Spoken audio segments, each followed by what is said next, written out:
Billy.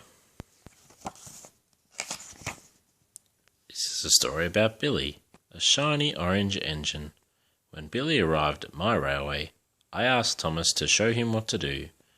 Billy thought that Thomas was bossy, but he soon realised that Thomas was just being helpful. One morning, Thomas the Tank Engine was at Brendam Docks. He was excited. "Today I am going to look after a new engine," peeped Thomas de Salty. The new engine arrived. He had an orange coat and was puffing with pride. "I'm Billy," he whistled. "Let's go." "Wait, Billy," peeped Thomas. "We can't go yet. We have to wait for the Fat Controller.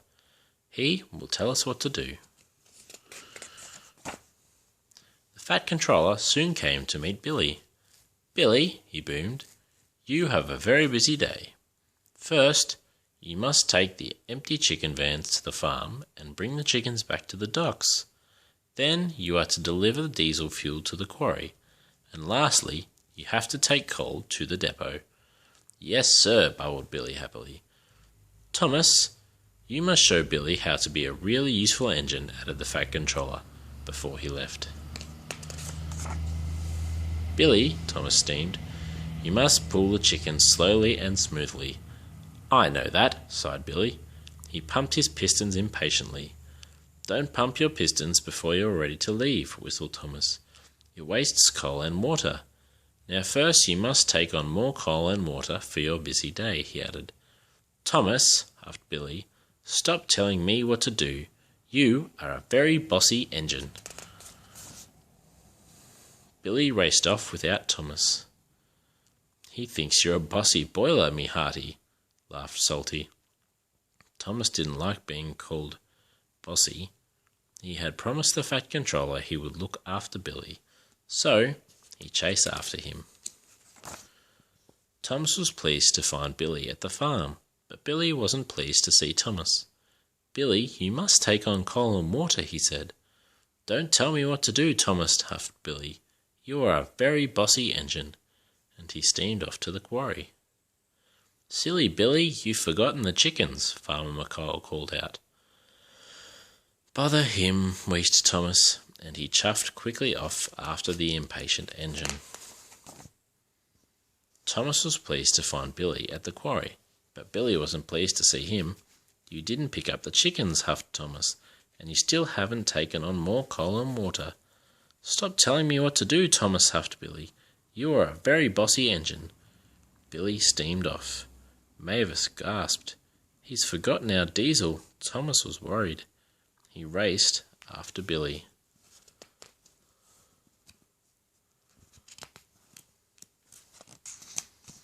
Thomas was pleased to find Billy at the depot, but Billy wasn't pleased to see him. Billy had backed up to the heavy trucks of diesel oil. "They need this diesel oil at the quarry now," peeped Thomas, "and you still haven't taken on coal and water." "Stop telling me what to do, Thomas," huffed Billy. "You are a very, very bossy engine." Billy steamed off without the diesel oil. Thomas was very worried. He chased after Billy. Thomas was pleased to find Billy at the coaling plant. Billy was backing his trucks under the hopper, but he didn't see Percy there, and he biffed him right under the hopper. Percy was covered in coal from funnel to footplate. "Watch out, silly Billy," Percy peeped.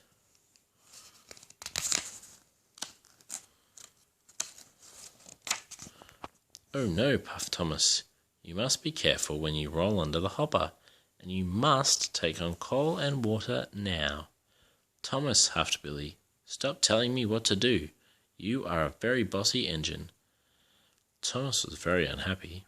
He didn't want to be called bossy anymore. "Do whatever you want, Billy," he wheezed. This made Billy very happy, and he raced off. But suddenly Billy came to a stop. He had run out of coal and water. "Cinders and ashes," cried Thomas when he saw what had happened. "I haven't taught Billy how to be really useful at all." Thomas shunted Billy to the water tower. Billy's firebox was filled with coal while he took on water. "I know you think I'm a bossy boiler," puffed Thomas, "but I've done all these jobs before. I can help you. Then no one will call you a silly Billy.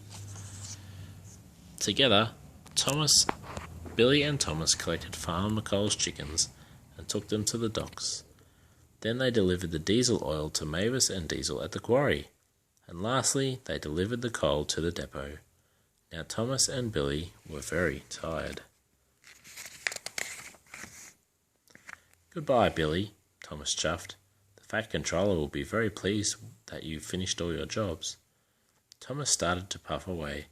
"Thomas," bubbled Billy, "you're not a bossy boiler. You're a really useful engine, and I enjoyed working with you." Thomas felt very happy. Billy wasn't a silly Billy anymore, and Thomas had made a really good friend.